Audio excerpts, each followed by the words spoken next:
بسم اللہ الرحمن الرحیم والصلاة والسلام علی خاتم النبیین وعلی آلہ وصحبہ اجمعین۔ السلام علیکم ورحمۃ اللہ وبرکاتہ۔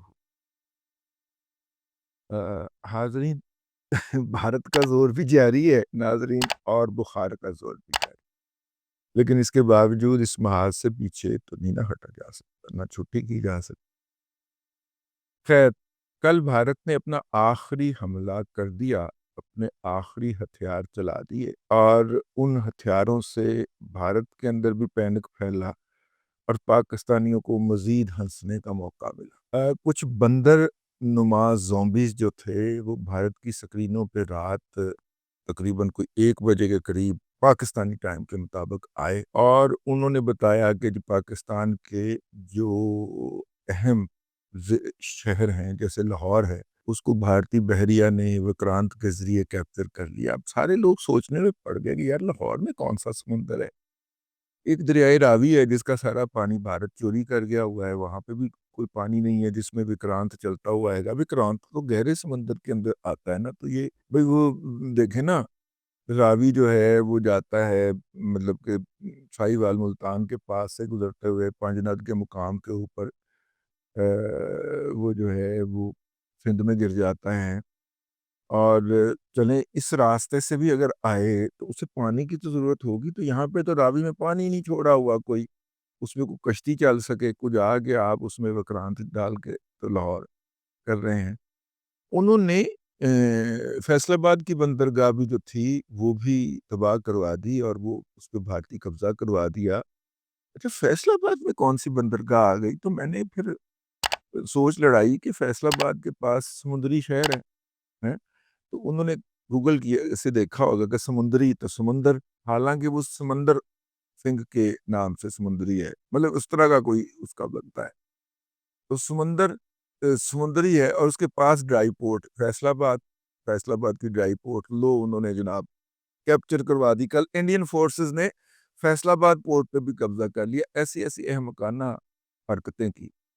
اچھا، ہم سمجھ رہے تھے یہ مذاق کر رہا ہے، جو بھی یہ چینل مذاق کر رہا ہوگا، اب تک یا آج تک جو ان کا چینل ہے وہ میں نے لگایا ہوا تھا، پھر ٹائمز ناؤ لگایا، پھر اور لگایا، تو تمام بھارتی ٹی وی چینل مین سٹریم پہ جو تھے وہاں پہ یہی خبر چل رہی تھی کہ بھارت نے پاکستان کے شہروں پر بھرپور حملہ کر کے ان پہ قبضہ کر لیا ہے۔ کراچی کی بندرگاہ پہ آگ لگی ہوئی ہے، اور کراچی کے لوگ جو ہیں وہ بھاگ رہے ہیں، اتنے گھائل ہو گئے ہیں، اور بڑا گھاتک حملہ ہے، اور اتنے جناب وہ مطلب مارے گئے ہیں۔ میرا مطلب ہے کہ جو انہوں نے طوفان برپا کیا، تو مینو ہنستے ہنستے دورہ پہ وہ کمزوری سے نیند آ گئی، وہ بخار میں کمزوری ہو جاتی، میں نیند آ گئی، صبح میں اٹھا تو وہی بھارتی میڈیا جو رات کو چیخ چیخ کے کہہ رہا تھا کہ جناب ہم نے قبضہ کر لیا ہے، اس نے بتایا کہ صبح ہم سے رات سے غلطی سے خبر نشر ہو گئی، حالانکہ وہ خبر نہیں تھی، وہ پورا وار تھیٹر تھا۔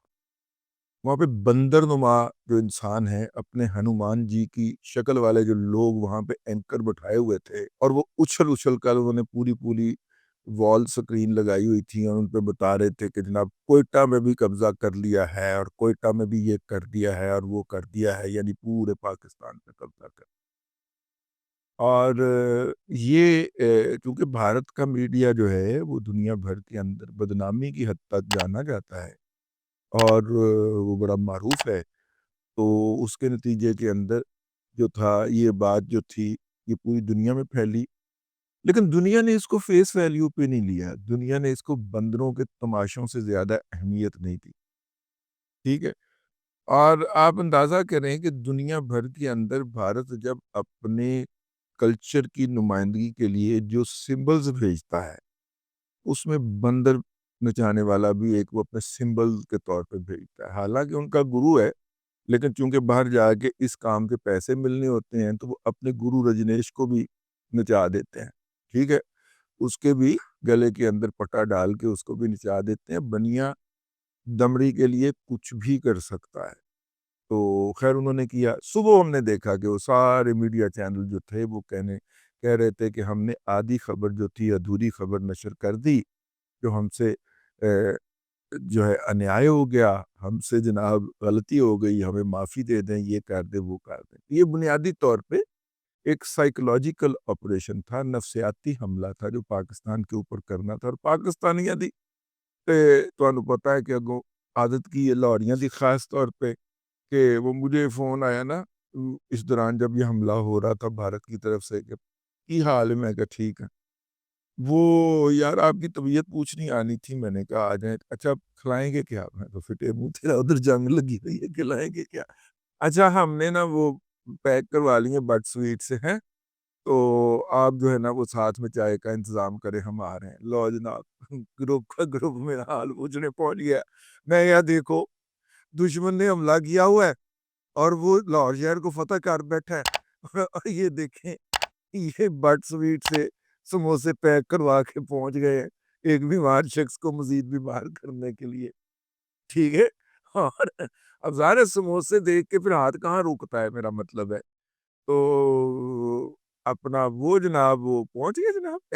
یہ ہمارا رویہ تھا. ادھر ہمارے جو دوست ہیں میاں داؤد صاحب، وہ موبائل پکڑ کے جناب اسٹریٹ پہ نکل گئے اور وہاں پہ جناب دکھاتے رہے کہ یہ دیکھیں گے پاکستان پہ حملہ ہو گیا کہ پاکستانی آگے سے کیا کر رہے ہیں.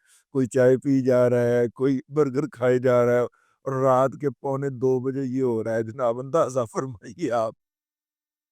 لیکن بھارت کا یہ حملہ جو تھا یہ ناکام ہونا تھا کیونکہ پاکستانیوں کو پتا ہے کہ بھارتی جو ہوتے ہیں وہ اس طرح کے موقعوں کے اوپر مطلب ڈرامہ باز قوم ہے، جھوٹی قوم ہے، ازلی قوم ہے جن کے خدا جھوٹے، وہ خود کتنے بڑے جھوٹے ہوں گے. لیکن اس موقع کے اوپر جو شدید صدمہ بھی ہوا اور غصہ بھی آیا وہ پاکستان کے اندر موجود اور بیرونی دنیا میں موجود یوتھروں کے رویوں پہ آیا. اور وہ جو یوتھر ہیں وہ دنیا بھر سے پاکستان کے خلاف بکواس کر رہے، کیونکہ اس وقت پاکستان کی حفاظت کے لیے ہماری مسلح افواج جو ہیں وہ سینہ سپر ہیں، اور ان کا خیال ہے کہ مسلح افواج ان لوگوں کی چھٹی کروا کے یوتھروں کو اور ان کے مہاتما کو یا ان کے خدا کو جس کے وہ پجاری ہیں جناب عمران احمد خان نیازی کو اقتدار میں نہیں لا رہی. اس لیے اس اہم موقع کے اوپر جب کہ پاک فوج دشمن کے ساتھ الجھی ہوئی ہے اس وقت اس کی کمر کے اوپر خنجر کے ساتھ کھجلی کی جائے تاکہ اس موقع پہ یہ ہماری بات مان لے. ویسے یار جب عقل تقسیم کر رہا تھا میرا خدا، یہ کہاں تھے یہ لوگ؟ ویسے آپس کی بات ہے، یہ کہاں تھے؟ آپ اس موقع کے اوپر بلا مشروط جو ہے وہ اگر فوج کی حمایت کا اعلان کر دیتے تو آپ کے مہاتما کی رہائی بھی عمل میں آ جاتی. بھائی آج 9 مئی کی برسی بھی ہے. 9 مئی کو مہاتما کو پکڑ کے چپیڑے مار کے ایک رینجر کے سب انسپیکٹر نے ان کا لنگڑا پن دور کر دیا تھا. اتنے بڑے فراڈی ہیں وہ، 6 مہینے وہ لنگڑا کے چلتا رہا. ٹھیک ہے. اتنا بڑا کاذب، ٹھیک ہے نا، مطلب کہ دنیا کی تاریخ کے اندر بڑے بڑے قذاب آئے ہوں گے لیکن اتنا بڑا کاذب اور ڈرامے باز وہ 6 مہینے اپنی ٹانگ کے اوپر پلسٹر باندھ کے بیٹھا رہا، جبکہ اس کے اپنے ذاتی ملازم ڈاکٹر نے کہا کہ ہڈی نہیں ٹوٹی. پہلے دن کہہ دیا لیکن وہ پلسٹر باندھ کے بیٹھا رہا. اور پھر ایک کسون وجہ کی گردن دے اتے کتی دے وچ ایک کسون وجہ سیدھا ہو کے مطلب کہ دوڑنا شروع کر دیا اس نے. ٹھیک ہے. اور مطلب اب اندازہ کیجئے کہ کیا وہ پلسٹر تھا، کیا وہ، اور ایک دن کے لیے، ایک لمحے کے لیے بھی یوتھر جو ہے وہ شرمندہ نہیں ہوئے کہ ہمارا خدا جھوٹ بولتے ہوئے پکڑا گیا. ٹھیک ہے. تو خیر یہ ان کے رویوں کے اوپر بھی تھوڑا سا افسوس ہوا. اور ایسے موقع کے اوپر جو انتشار پھیلائے بس اب اس کے اوپر تو جنگی قانون لگتا ہے نا. بس ہمارا کام تو یاد دلا دینا، توجہ دلا دینا. سر اس موقع کے اوپر جنگی قانون لگتا ہے. وہ جو پیچھے رہ جاتے ہیں نا کوئی لانگری شانگری، یہ یونٹ جب چلی جاتی ہے محاذ کے اوپر تو کچھ لوگ پیچھے بھی رہ جاتے ہیں. ان میں سے کسی کو ہدایت کرے ان یوتھروں کو جا کے گردن سے پکڑ کے گھسیٹتے ہوئے لے کے آئے اور ان کا تو علاج کر دیں نا جی. میرا مطلب ہے وہ تو خیر محاذ پہ جو ہمارے جوان بیٹھے ہوئے ہیں وہ تو کرتے ہی رہیں گے. یہ جو اندر گھس بیٹھی ہے جاہل کے بچے ہیں ان کا بھی تو کچھ علاج کرتے ہیں. خیر جی، یہ جو بھارت نے خود ہی آپریشن کر کے اور خود ہی کہا کہ ہو غلطی ہو گئی، ہم نے تو دوری خبریں چلا دی تھی۔ ان کا آخری ہتھیار تھا جو انہوں نے چلا دیا، ٹھیک ہے۔ اب ہم نے کیا کرنا ہے، اس کے لیے آپ میرا اگلا ولاگ دیکھیں۔ اب تک کے لیے اتنا ہی، اگلے ولاگ کے اندر پھر ملاقات ہوگی۔ اللہ تبارک و تعالیٰ آپ کو آسانیاں عطا کرے اور آسانیاں خلق خدا میں تقسیم کرنے کی توفیق عطا کرے۔